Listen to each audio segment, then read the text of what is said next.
Hi, it's Karen, the Weekend Craftaholic. Thanks for joining me. Today I wanted to give you a quick recap of my 2020 crafting plans. So I hope you join me for that. I'm going to head over to the overhead camera and I'll give you a quick overview of what was in my plans and whether or not I achieved them. So let's get straight to it. This is my list of crafting plans that I had for 2020. Now, first of all, the list starts off with the things that I add in my plan, but I find if I don't write it down, don't have a plan, then it never ever happens, and before you know it, the year is gone. So I always find some time, get it some pen, get it some paper, and just figure out what it is you want to achieve. First of all, you can see here I'd put on my list Memory Decks Mondays. It's definitely something that I enjoyed doing the year before, and it was definitely something that I wanted to keep doing for 2020. And apart from a few Mondays when I just really did not do any crafting, I was able to achieve it for most Mondays, which I was really proud of. I absolutely love it. You know, I purposely make sure that the little Memory Decks card doesn't take more than 10-15 minutes to do. I don't want it to be a massive big job. I just want a little kind of quick meditation, if you like, of crafting and creating on a little Memory Decks card. So that has been a big hit, and that's definitely something that I'll keep with me into 2021. The other thing I wanted to do was transition from Project Life to Happy Planner. That was a big success. So yes, that was something that I was able to achieve for 2020. I was able to keep on top of it, usually about 2 weeks behind, but that's fine. I did all my journaling and my photos. It was just a matter of putting it in the book. So that was something that was pretty easy to achieve, I have to say. In terms of videos, I definitely wanted to maintain doing a monthly something old, something new. So basically my craft favourites for the month, focusing on new things in my craft room or old things in my craft room. And again, bar 1 month in October, I was able to do that every month, and I really enjoy doing those and having to think about, you know, what am I using, and kind of makes me consciously think about what I do have in my craft room, and it stops me buying new supplies and, you know, reminds me to use some of the things that I've had for a long time as well. So I really enjoy that. The other thing that I started to do monthly was craft hauls. Rather than just constantly posting craft haul videos, I started to kind of merge them into just one at the end of the month, which I prefer. The odd time I sneaked out where I've bought something from a new company, or, you know, I just thought the video was going to end up being too long if I did merge it. So for me, that has definitely been another win, and able to keep on top of that. And then the other thing that I do quite regular is December daily. So you'll have seen my December daily video. That was something that I've already done, prepped, ready and achieved for 2020. It isn't finished by no stretch of the imagination, but the album's set up and I'm part way through. So I am still going to tick that off as something I achieved in 2020. Now, some of the other things I'd got on my list were new things that I hadn't done before, which was Happy Mail. I'd seen loads of it on Instagram. It's definitely something that I wanted to do. You know, we spend a lot of time and effort and, you know, put a lot of love into the things we create, and we don't always, it's not always appreciated, is it? But fellow crafters know just what's involved. So I was able to do a couple of Happy Mail swaps as well this year for the first time, which I really enjoyed. So that is definitely something that's going to be on my list going forward. And the other thing that I wanted to do was some more YouTube hops. So you'll see I've got a YouTube hop playlist, but I was able to do a few of those again this year, which I really enjoyed. The other thing that I did in 2020 from 2019 was Christmas Advent Calendar exchange organised by the Stamp Spot. Really enjoyed that, as well as the Easter exchange they did. So that kind of falls in line with Happy Mail as well and hops. It's a bit of like, you know, collaboration with other crafters, and I really enjoy that side of it. Now, speaking of collaboration with other crafters, one of the new things that cropped up this year was me doing Stash Bust in September. And I was so excited that 4 very talented YouTubers also joined me on that for the last video of the month.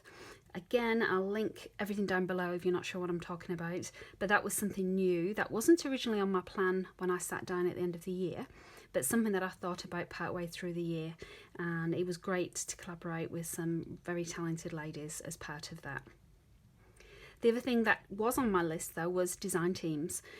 And I didn't want to overcommit myself, but I do love the challenge of being on a design team and just being given a theme or a product or you know, a collection to work with. And I have to say 2020 for me was probably the highlight because I got to work with the Stamp Spot as well as Couture Creations. You'll know if you watch my channel at all that I rave about both of these companies, so it was a real honour and a blessing to be able to be on the design team for 3 months. So that was highlight of my year, as well as the Stash Bust in September in terms of my crafting plans.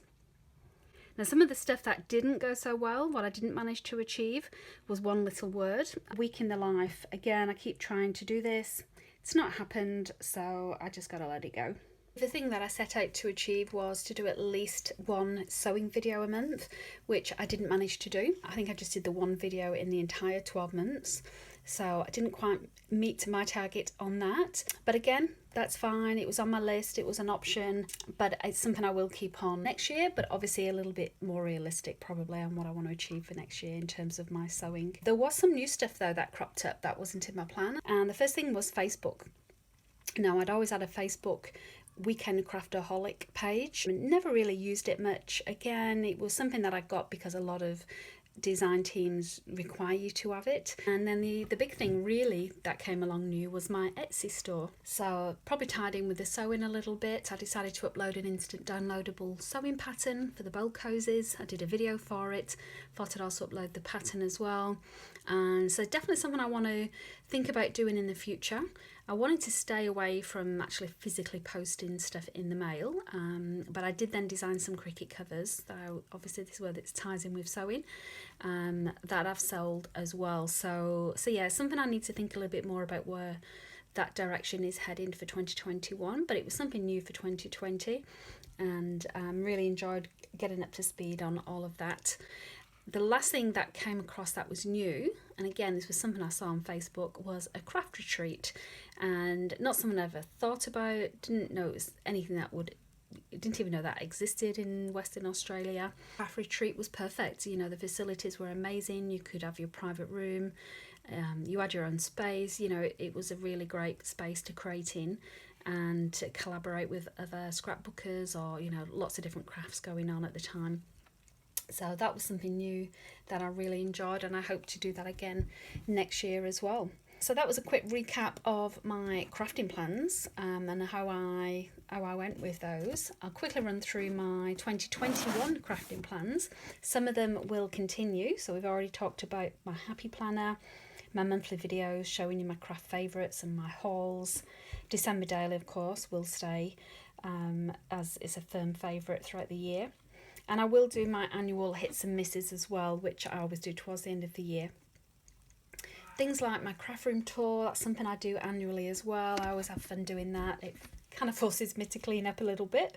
Of course, we've talked about memory decks as well. That's something that I will carry on doing. I love doing the hops, so I hope I get the opportunity to contribute and be part of hops as well going forward, as well as Advent Exchange. So if there's one for Easter, one for Christmas, I will be putting my hand up for that as well, because that's a lot of fun to create and receive. In terms of product reviews, I do love doing those videos. That's something I like to do a little bit more of on my channel as well. So that's all the stuff that I was doing that I'm going to continue doing. Some of the stuff that I'm going to stop is things like Week in the Life. My blog has already gone. Try not to focus on having to do a sewing video. I'll just let that go. If you know, the urge strikes, then yes, I will, but I'm not going to put too much pressure on myself to do it. And then the other thing for this year that I'm not going to volunteer and do is any design team stuff, just because of some personal family commitments. I don't want to be under pressure by design team commitments as well, so that's not something I'm going to focus on. I've got a lot of family stuff going on, which is likely to go on for some time in 2021 as well, so that's not something that I'm going to be looking to do in 2021 at this stage anyway. And some stuff I will start to do though. I really enjoyed doing the gift tags for Halloween, so that's something I'm going to try and think, how can I do some more gift tag stuff. I talked about Facebook, I'm going to use that a little bit more. I love the collaboration, so if I get an opportunity for that, I will definitely be doing that. And of course the Etsy store that I just mentioned, I'll have a think about how I can use that a little bit more as well. So yes, that's my crafting plans. If it's not something you do, I hope I've given you some idea as to why and how I do my planning and lists, and given you some ideas of things that you could do as well. Next steps for me really is I've got my little planner. I will be translating all of this into my planner so I know, for example, October, Halloween, which means getting ready for that before Halloween, so I've got videos to upload. I'm trying to get into the habit of uploading videos at least 3 weeks in advance, and then that way if things crop up personally, you know, my channel can just continue. So I hope you like that little insight into what I got up to this year and what I plan to do next year. If it's something you'd like to see, please stick around, please subscribe, like, comment, all the usual good stuff, and I will see you next time. Thanks again for watching.